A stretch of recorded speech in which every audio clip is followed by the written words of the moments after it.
Welcome dear students. In this video I will discuss about different numerical problems in which we can use normal and tangential components.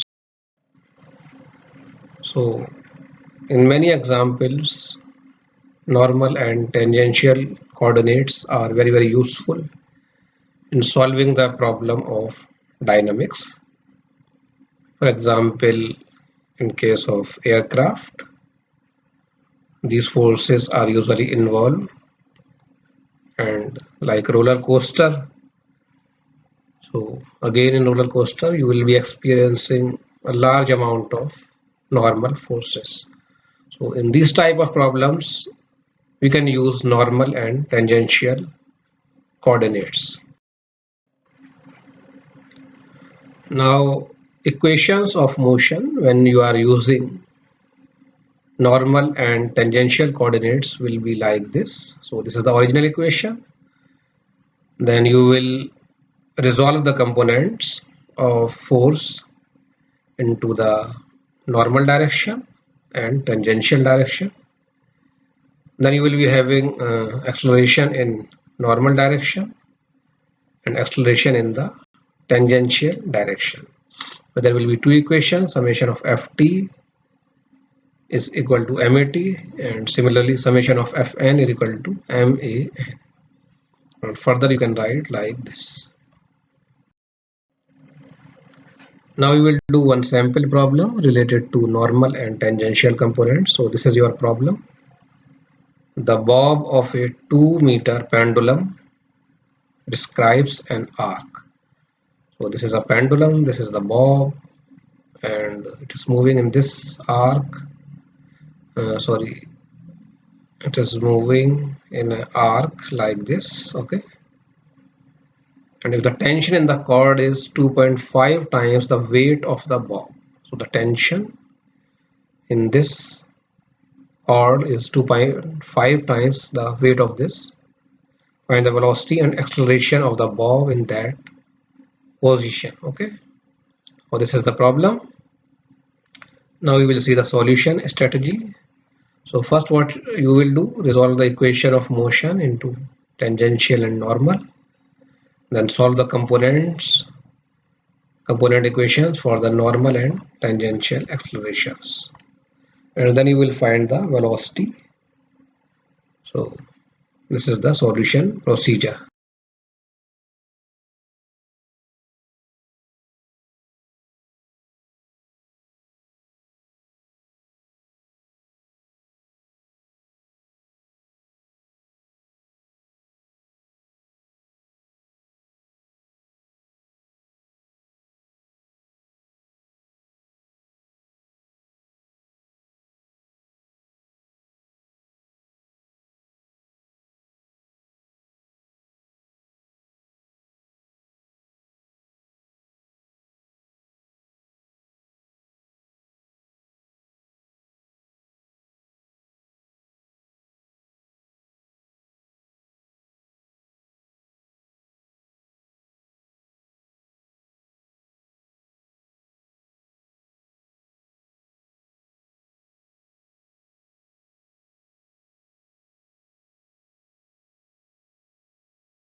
Now we will do one more problem.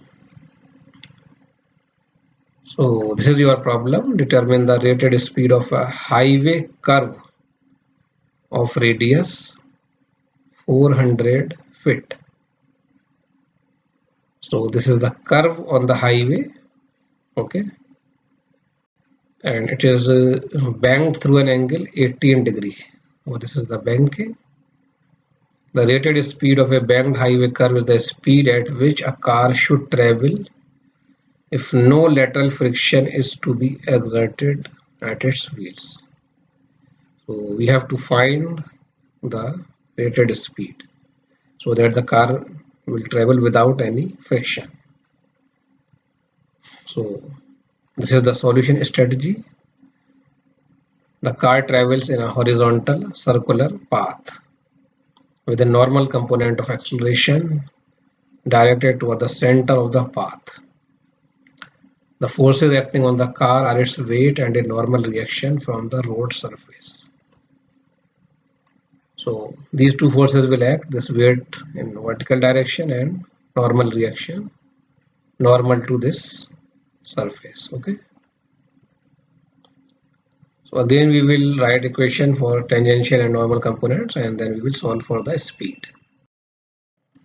So again we will draw the FBD and KD. So on the left hand side we have drawn the FBD. We have only two forces and these are the dimensions, and on the RHS we have KD. Okay.